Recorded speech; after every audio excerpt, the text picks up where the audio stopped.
بسم الله الرحمن الرحيم. الحمد لله رب العالمين، وأصلي وأسلم على سيد الأبرار سيدنا محمد وعلى آله وصحبه وسلم أجمعين. السلام عليكم ورحمة الله وبركاته. halkan waxaan rabaa naftayda iyo dad badan oo qaasatan muslimiinta qaasatan Soomaalida inaan u bishaareeyo qaabka ugu fiican oo hadii qof walba niyadiisa oo saafi ah hal arin uu go'aan ku gaaro noloshiisa inuu sameeyo oo saaxiib uu la noqonayo nabiga calayhi salaam fil jannati al-firdaws al-a'la. rasuulka calayhi salaam wuxuu markaa janno weydiisanaysaan mid ugu sareeyo weydiista. qof mu'minka meel fog inuu ka fikiro waa meel khayr badan oo qurux badan oo ilaahay subxaanahu wa ta'ala ugu jecel yahay. ilaahay jannooyinka waa kala fadilay jannatul firdaws oo meesha anbiyada iyo awliyada ilaahay subxaanahu wa ta'ala janno khaas ah taas dalbadu ilaahay rasuulka calayhi salaam qofkii rabo u dhahdana aniga inuu jannada ila galo aniga jannatul firdaws inuu ila galo kaliya ma isaga iyo aniga inaan sidaas ku ahaan labadiis faraday u isticmaalay farta tawxiidka iyo farta dhexe ayuu saas isugu dhajiyay ma inuu kala bixiyay inaan saan isugu ahaan maxana waa gurigeygu ku dhaganaado fil janna. waxaan u hayaa bishaarada waa maxay? rasuulka calayhi salaam wuxuu yiri ana wa kafil yatim fil jannati kahatayn oo kama qala nabi calayhi salaam aniga iyo qof agoon ah kafaala qaada noloshiisa waxbarashadiisa caafimaadkiisa dharkiisa bugaagtiisa cuntadiisa sidaasaan isku ahaanayna u yiri calayhi salaam. marka waxaan dadku ugu bishaareynayaa maalinta sabtiga axad soo socoto bisha ay tahay February 24 Febraayo 24 lixda galabnimo iyo maqaayada caanka ah ee Quruxlow restaurant maqaayadaas inaan ku qabanayno fundraising aan ku kafaala qaadayno arday agoon ah oo 100 kor u dhaaftay hadduu ilaahay yiraahdo. qof walba waxaan rabnaa hal agoon inuu qaato. agoonkina waa maalintii $100 waay. qof walba qaasad dadka dibadaha ku nool way kari karaan inay hal agoon ay kafaala qaadaan sanadkii oo dhan. hal mar wada bixin kartaa waa $360. 300 ay ahayd 60 waxaan ugu darnay caafimaadkiisa. waxaan la hadalnay dhakhaatiir oo sameynaya hadduu ilaahay yiraahdo qarashkaas aan helno clinic meesha ugu sameynayo isbitaal yar oo qalabka loo baahan yahay oo dhan meesha uu yaalo oo asaasiga ah. ana wax walba ma wixii isbitaal u baahan isbitaal la geenaya laakiin dhakhtarka markay booqdaan wixii asaasiyaadka ah oo dhakhtarku isticmaali lahaa isla markaasna hadhow dawadoodana loogu daro halkan. taas marka maxaan ku sameyn karnaa? waxaan ku sameyn karaa hadaan soo xasuusano laba suuradood. ilaahay subxaanahu wa ta'ala suuratul maa'uun ilaahay wuxuu ku leeyahay ara'ayta alladhi yukadibu bid-diin. ilaahay wuxuu ka sheekay dad aakhira oo dhan beeniyay jiritaankeedii. dadkaas waxa lagu soo dhex diray fadhalika alladhi yad'u al-yatim. kaas waxaa ku jiro kan agoonta xaqooda diidayo. agoonta xuquuq badan ay leeyihiin. ana ogaada waxa loo jeedaa kan kas u diiday isagoo awood u leh. hadda Soomaaliya kala xaaladii ku jirto waxa waaye dawlad tabardaran aan agoonta kafaala qaadi karin. markaas oo kale markii waxay u soo dagaysaa waajibaadka dadka wax haysta ama ha ahaadaan ganacsatayaasha ama cid kastoo hal agoon qaadan karta. xitaa haddaa faqiir tahay hal agoon oo qaadan kartaa. qaabka u qaadan kartaan ku sheegaya. nin waxaa jiray walaalkiisa ayaa dhintay ilaa uu naxariisto Sacuudiga ahayd 900,000 oo riyaal u haystay. waa lacag aad u fara badan. marka xaaskiisu u yimid xaaskiisu waxay xaas saalixad ah mu'mina qaanita taa'iba aabida sifooyinka saalixaadka oo dhan gabdhaha haweenka ay lahayd. waxay dhahday wuxuu u yimid markaas wuxuu yiri intaan 900,000 oo riyaal ah oo intaan noolaan ururinay maadaama nin shaqaysan kara aan ahay si u wada dhan tahay waa si u dhan tahay haddii walaalkay xaasku ka tagay iyo agoonta ilmaha faraha badan uu ka tagay aan wada siiyo oo business ay gastaan ay masruuftaan noloshooda inta ka hartay ka waran annagana aan rasuulka calayhi salaam saaxiib jannada kula noqon. waxay dhahdeen ninkeygiiyo khayrka badnaa yaaba diidayo nabiga in daris lala noqdo camal kastoo na geenaya taas yaa maya dhihi karo wada sii lacagta ilaahay subxaanahu wa ta'ala xoog iyo cilmi iyo khibrad waa ku siiyey. meeshuu ka bilaabay marka shaqo lacagtii run gacanta ka saaray waa lacagtii وبنجيس وكور سناي أما سيف وحلا هاي سيفين وحي سيفين وسمية أو نواي ومال ودكتي مركزو بلعب الشقة نشقة سنكرا خبرات علم لها أيوها سوء وذي الشقة دي مدير وكوابا معجزة عن بعضي أنا بزنس إنه كجري إلهي سبحانه وتعالى وبزنس لقري لك بزنس كله الله قرنا والربح جوكتها الحسنة بعشر أمثالها حديث ساسوها هل حسنة هدات سميسو إلهي طبعا وكل فنايا سقال بقول طبعا كل فو مدة كوابا أي العكس سبحانه وتعالى 9 مليون دولار مركا دخلي كمول وليس حسن الخاتمة هدات ربط إنها كل مطو adigoo ilaahay subxaanahu wa tacaala xaalad uu ka raaliyahay ku sugan haddaa rabto inaad ku dhimato xaaladaasi maxaa samayn kartaa hal agoon kafaalo qaad ma ku dhibeen ilmo badan oo agoon ah oo aabbana lahayn hooyadooda aan shaqaysan karin ma ku dhibaysaa ma dareemaysaa ilmaha faraha badan oo derbi jiifka ah oo u baahan in lasoo ururiyo waxaan u bixinay ilmahaasi agoon ku jeeb anaha waxaan ula jeednaa qof ayaan ka maqlay hadalkaasi aan ka bartay agoon jeebkiisa oo kale uu leeyahay anaha laba waalid xitaa ma haysto waalidkiisi wax markay kari waayeen kadib inay iskuul geeyaan wax ka bixiyaan darbi uu iska jiiftay uu ka tegay ilmahaasna waxaan rabnaa in mashruucan aan ku soo darno ay ka mid noqdaan hadduu ilaahay yiraahdo tartiib tartiib qofka ka faal qaado agoonka haddii aad rabto xusnul khaatima inaad ku dhimato sheeko cajiib badan oo kale وأي رسولك عليه السلام حال فأما اليتيم فلا تقهر والله أمر صوابته إلهي سبحانه وتعالى السجا رسولك عليه الصلاة والسلام وحال امتحاني يتيم نمو به سوحوا لأنت رسولك سوى على شو كجره أولي وصندلا مركو نشي كذب إلهي سبحانه وتعالى تحت رعايته أي كجره وكسو برباري إلها ضد قلوب تود جعليسية إنها قاطات حلمة سعدية أوكالة الكوريان والضحى والليل إذا سجى ما ودعك ربك وما قلى ولا الآخرة خير لك من الأولى ولا سوف يعطيك ربك فترضى ألم يجدك يتيما فآوى إلهي موسى كهل أضاء أغوان أو كدو من أو مركزي وح على واحد أبا هانتا يورن كو سامين حديثات لغو سميه أذيك مركز أغوانتا وح أطروا مركز فأما اليتيم فلا تقر أغوانتا هدني بالمعنى بحلول جدا وح على وح كل باطونا باهين ويدي بيسا dadkay gubtaa dar la'aanta way dhibaysaa qoraxdaasi iyo waxa ku dhacay maalinta ciida ilmihi agoonta aan dhar haysan waa ajaa'ib kala waa ala kulli hal marta xusn khaatima ku dhimato ilaahay subhanahu wa ta'ala dartiisa hal agoon u kafaala qaad maxaa dhacayo nin ayaa habeen walba dhowr habeen ayaa riyo wuxuu ku arkay qof telefoonkiisa oo dhameystiran iyo magaciisa saddexan oo la leeyahay qofkaasi riyada lagu leeyahay استاك markaad ka cado subaxdii qofka telefoonka u dir markuu ka qabto si degdeg ah umro u geey haddana habeen kale sugay isla riyada oo arkay oo la leeyahay niyuuna dhageyso waxaan rabnaa habeen dambe ee brito markaad kacdo in ninkaasi telefoonka leh aad wacdo markuu ka qabto hubi inuu isaga yahay markaad hubsato saddexda magac waa ku siinay kaxee umro u kaxee وسعودي وماشي للجو نيجي هدنا هي واحد كلا لنا نقطة ما عملتي كلا سدح مركي مر سدح حد نقطتين وصوقعي تلفونك وعي من باكا قبتي مركز ساوي حيري ابن هبل متاعي ممكن شو رأي ساجي إن أنكو إما ضرب أنكو صوب وقضي أدريس كيسي بشارة أنكو هاي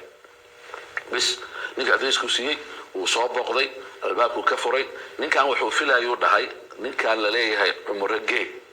ninkaas waa nin khayr badan wali isagana waa loo duceeyay hadaa rabto maalka ilaahay ku siinin maal qabeen oo ahaa inuu ilaahay ku barakeeyo ninkaas umrigeey ala kulli xaal waxa dhacday ilaahay subhanahu wa ta'ala falligiisa ninkii waa baxay ninkii u tagay albaabku ka furay nin caadi waay wuxuu yiri muuqaalka aan filayay iyo waxa ka duwan oo isisiiyay aniga dadka qaarkood waxa isisiinayaan marka qof la dhahayo qofkaas wanaagsan oo khayr ka badan waxaan ka codsanayaa maaragtay inaad u tagto oo ama riyo lagu dhaho kale inaad u tagto aad ka hayso imra aad geyso ama xaj aad geyso tuhum waxaa jiri kara qofkaas inuu yahay min as-saalihiin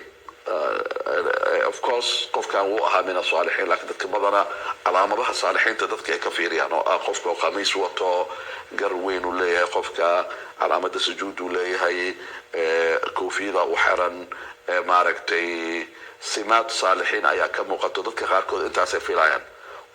waxaas waa daahir waaye qofka isagoo maaragtay calaamada qaarkood aan ka muuqnaa laga yaaba inuu saalix yahay oo ilaahay keliya isaga is og yihiin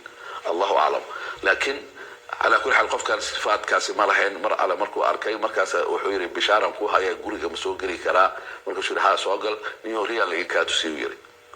وحالي توسيو ده مجعاجة وصدحن تلفون كان صوّعه وحنا لجو ماركتي أمري إن عن عمركو كحيو أنا كادو عيسته إسلا مركز أنا وحالة إيه بلنقاد إلهي وحنا هيستو إنه بركان دون يوم ما حد سميس مركز وحيري هذه رياض أنت سيكون شاكتي مركز رأت علي سايسارا هذا عمره إيه كحينيسي أو حفظ البضن أو ماركتي إلهي سبحانه وتعالى هيجا أقبله ما إيه بلنقاد إسلا عاوين هذا سوى عليس ممكن سوى عقوب بلنقابها يا لكن ما حد سميسي مركز وحيري waxaan sameeyay haddaan kuu sheego cid iga soo horjeedo oo dariskayga ah ayaa haweenta iyo ilmaha hadda joogaan aabahoodii ilmihii aabahoodii ka dhintay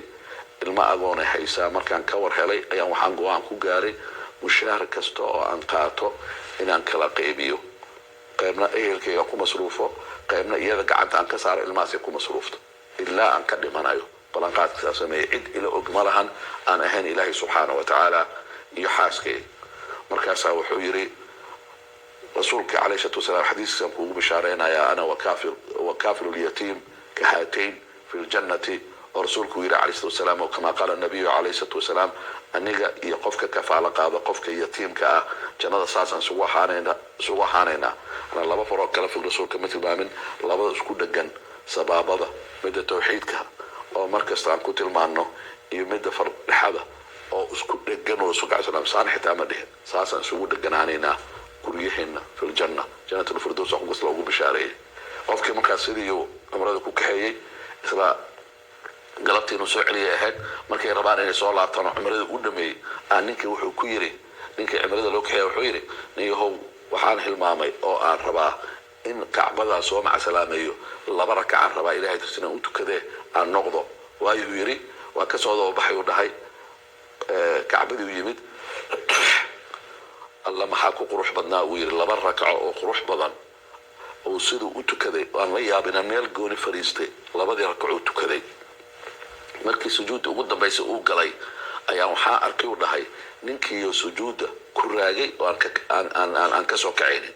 waa sugay markii arinta caadi ahayn anoo dad ka sharaay markaas waxaan dhahay hebel salaadu galay waqtigaasi sujuud wali ku jira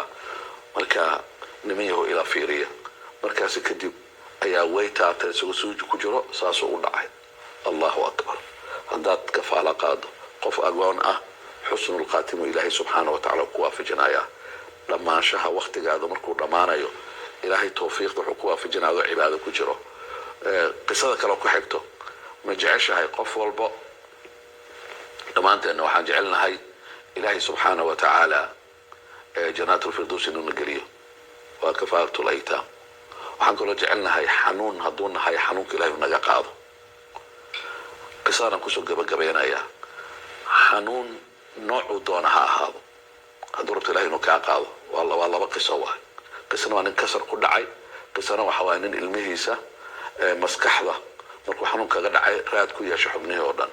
قصدك وانك كسر كل عي ninkaasi maalintii loo soo sheegay in kansar uu qabo uu saxan waay habeenkii oo dhan dhakhtarkana maalintii ku xigtay wuxuu sameeyay balan oo uu dhahay waxaan bilaabayaa qaab maaragtay xanuunka uu kaaga yaraanayo laakiin wax laga qaban kara malaha waa binaadamka xaqooda waay laakiin ilaahay subxaanahu wa tacaala xaqiisa bismillah أذهب البأس رب الناس اشفيه أنت شافي لا شفاء إلا شفاؤك شفاء لا يغادر سقما ducadaasi oo seeda loo tadbiiqiyo kaliya qofka muuminka ku filan ninkii habeenkii oo xanuunku la saxday subaxdii balantii wuxuu lahaa dhakhtarka isagoo habeenkii balantaasna ka warwarsan wuxuu lagu soo sheegay ka warwarsan riya wuxuu ku arkay isagoo meel qurux badan oo nooc kasta oo geeda ah iyo fawaakih kala duwan oo beer dhex socdo oo hortiisa ah meel xiran oo albaab ah. meeshii albaabku garaacay qof weji qurxoon oo wejigeeda nuurayso ay albaabkii ka furtay, waxayna u ekaatay qof uu yaqaano. markaasaa waxay tiri abshir bishaarayso. haddii yaa u sheegay inay beri ilaahay awoodiisa fiiri in beri dhakhtar uu leeyahay, abshir bishaarayso. dhakhtarka beri aad leedahay markaad u tagto wuxuu kuu sheegi doonaa wixii shalay lagugu sheegay oo xanuunkii khatarta ee kansarka ahaa jirkaaga oo dhan inaysan ku jirin. ma garanaysaa sababta? isagoo dhahay si ku ogaatay yaa kuu sheegay. idan waxay tiri ma garanaysaa sababta? sababta waxa waaye 23 caruur oo aad kafaala qaaday oo agoon ah darteeda ilaahay subxaana wa tacaala wuxuu kaaga qaaday xanuunkii lagugu imtixaanay. bishaarayso. hurdadu kasoo booday, subaxdii sugay, dhakhtarkii u tegay. dhakhtarkii wuxuu yidhi faxuusaad inaan kaa qaado waayo baaris badan inaan sameeyo dheecaanka dhiigga meelo kala duwan. kadibna markaas natiijadii shalay oo naxtinta badneyd oo waxaan ku kaalmina iyo tanaan isku fiirinaynaa iyo suu fast macnaha growing cancer macnaha wuxuu ahaa xanuun uu ku sheegay in degdeg uu u korayo. marka intuu gaarin inaan ogaan rabnaa intaa iga maqlay 24 saacadood. markii uu soo dhameeyay faxuusta waxyaab badanaa soo baxay. uu u yeeray ninkii kaali u dhahay niyo wixii dhacayba xalay ama shalay intaad iga maqneed feelkaagii waa kansar khatar ah oo dilaa ah inuu kugu dhacay oo aan kuu sheegnay xitaa in waqtigaagu koobnaan doono. laakiin feelkaan cusub halkan aan dhigay waa wixii maanta soo baxay. waa intii hadda aan kaa maqnaayay intaan ku baaraya dheecaankaagii dhiiggaagii dhinac kasta. wuxuu leeyahay jirkaaga waxba ma laha, waxba ma qabtay. niyo maxaa samaysa? wallaahi ninka wuxuu leeyahay wallah ilaahan ku dhaartay qad sadaqat way run sheegtay haweentii oo yaa waay. markaasuu u sheegay sheekadii riyadu ku arkay. markaasuu u sheegay ninkan inuu kafaala qaado 23 caruur oo aytaam oo agoon ah. adiga ama aniga ma isweydiinayno 23 ama 20 ama 10. hal qof kaliya mid kastoo naga mid ah hadduu hal agoon qaado maalintii waa $1. المستقيم فاونديشن waxay haysaa already 150 caruur aad arki doontaa. laakiin kafaaladooda waxay ka dhamaanaysaa bisha soo socoto. ana waa la kafaala qaaday sanadkiiba hal mar la kafaala qaadaa. sanad ayaa loo kafaala qaadaa. waa $300 ayuu ahaa. sanadkan waxaan ku kordhinay $60 oo sanadkii caafimaadkooda uu noqonayo. dhakhaatiir ayaan la hadalnay. dhakhaatiirtu waxay ballan qaadeen inay caafimaadkooda basic ah lagu daaweyn karo. taana waa bishaaro cusub oo agoonta u soo kordhay haddii ilaahay yiraahdo. waayo markii hore hadday xanuunsadaan isbitaal lama geenayn sababtoo awood cid u leh ma laha. isbitaalada oo Soomaaliya oo dhanna saa ula socotaan waa wada private in lacag la bixiyo. waa ugu dambeyntii qisada ugu dambaysa waxa waaye naftaada ama ilmahaaga xanuunka hayo ama dhibka hayo ku badbaadi hal agoon oo kaliya. nin ayaa ilma hadda u dhashay ayaa markii dhowr sano asiga xaaskiisa ilma raadinayeen ilaahay wuxuu ku arsuqay wiil. laakiin wiilkii markuu dhashayba waxaa dhakhtarkii u sheegeen inay degdeg inay operation ku sameeyaan qaliin ay tahay sababtoo ah maskaxdiisa wax laga helay. qaliinkaasi waxay dhaheen waa 50-50 inuu noolaan doono iyo in kale. calaa kulli xaal ilmihii way noolaadeen. ilmahaasi markay noolaadeen kadib cunugaasi wuu noolaaday ama wiilkaasi. laakiin maskaxdii qaliinka lagu sameeyay waxay raad ku yeelatay jirkoo dhan in wax dhaqdhaqaaq oo dhan laga waayo. anaha shalal oo kale. waxaa nool oo kaliya xubintii rasmiga ee wadnaha qofka uu nool yahay oo kaliya ilmihii yaraa. markaasi waxaa yaa badneed qisaa dhacday. marka daris waxaa la ah ilmo kale oo kan u dhowda ahaan oo laba bilood jira. gurigan waxaa loo jeedaa qolkan oo wiilkan oo maskax laga qalay ku jiro. maalintiina haweentaa la joogto, habeenkiina aabiyaa la joogo. asxaabta iyo dariska iyo qaraabadana way soo booqdaan. laakiin qolka ku dhow isbitaalka wiil yar ayaa ku jira cid soo booqata ma laha. neersiga isku bedbedela oo kaliya kalkaaliyaasha caafimaadka. ilaa maamadii ay weydiisay maalmaha kamadiyada joogto ilmahan dad ma laha miyaa. markaasaa kalkaalisada waxay tiray oo markaasi joogto ku qorneed maya dad ma lahan, labadiis waalid way dhinteen. waxaan u raadinaynay kafaalaan u raadinaynay laakiin weli ma helin. waxay leedahay odayga u sheegi doonaa oo nin xoogaa wax iska haystaa. odayga markuu yimid galabtii iyada uu bedelayay waxay dhahday bishaaran ku hayaa. qolkeena dariska cunuga ku jiro cunugaasna xadiiskii rasuulka soo maran oo ah qofkii kafaala qaada qof agoon ah aniga oo nabiga alayhi salaam iyo qofkaasi darisa jannada ku noqonayna waxa kaloo sii jirto xadiis tilmaamayso qofkii raba faraj inuu guriga u soo galo yatiim ha kafaala qaado waxaa kaloo xadiis kaloo jiro oo sheegayo qofkii raba qalbigiisa inuu qoyo oo ilaahay subxaanahu wa tacaala iimaan uu ku qoyo ninkii rasuulku u iimaanay calayhi salaam wuxuu yaa rasuul allah ashtaki biqaswati alqalbi wadahay qalbi oo qalayl ah oo salaadan ku qushuucin oo ducaan ku qushuucinin oo cibaadada ku qushuucin aan leeyahay rasuulka ilaahu ila tali maxaan sameeyaa at'im al-yatiim u yiri wamsax ra'sahu agoon oo kama qala nabi calayhi salaam agoon quudi kafaalaqaad madaxana u salsalax ka farxiyo loo jeedaa sidii uu sameeyay abi markuu yimid wiilkii qolku uu galay madaxu salsalaxay wuxuu ana qaadanay ilaahay subxaanahu wa ta'aala waxaan rabaa faraj inuu igu furo oo wiilkaasi ugu caafiyo ala kulli hal sheekadii kooban warqadii iyo wixii dhameeyay si uu la wareegay laba usbuuc kaliya ka soo wareegatay ilmihii markii hore wuxuu ku jiray meel yiraahdo ricaaya murakkaza meesha la yiraahdo intensive care unit anaha maraykanka wuxuu yaqaanaan intensive care unit ICU meeshaas uu ku jiray markii hore oo ah mashiina ku wada rakibnaa markii ilmaha ay qaateen maalinta ku xigtay mashiinada waa laga siibay usbuuc ku xigay cunuga dhaqdhaqaaq uu bilaabay usbuuc saddexaad usbuuc ku xigay cunuga isbitaalka laga saaray way isla koreen wuxuu dhihi jiray labadan waa walaalo markaas wuxuu yiri nicmo barwaaqo nolol raxmad farxad faraj albaabkan wuxuu soo galay maalintii wiilkan uu noo soo galay isagoo yaraa soo qaadanay marka marna adduunka aakhirina liibaano hal agoonaan kafaala qaadno waxaa noo balan ah maalinta axadda February 24 February waa 4 waa axadda soo socota hadduu ilaahay yiraahdo saacadda waa 6 PM waxaan rabnaa qof walba hal cunug inuu qaato kafaala qaado faahfaahinta meeshaan keenayna hadduu ilaahay yiraahdo ilmaha la kafaala qaaday oo hadda rabaan in la kafaala qaado faahfaahintooda waa keenayna hadduu ilaahay yiraahdo pictureskooda video laga soo qaaday booqasho gudoomiyaha al-mustaqiim soo booqday uu noo imaanaya hadduu ilaahay yiraahdo booqasho kale oo ku xigta hadduu ilaahay yiraahdo anaa samayn doono hadduu ilaahay yiraahdo in la kordhiyo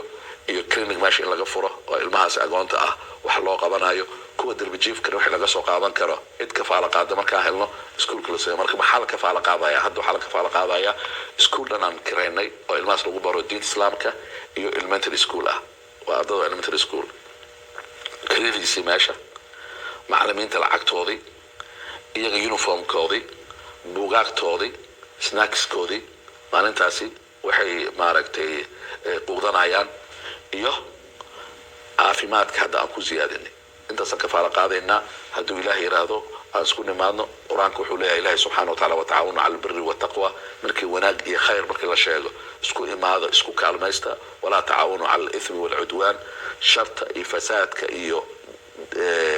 dembiyada iyo wuxuu ilaahay raali ka ahayna la dagaalama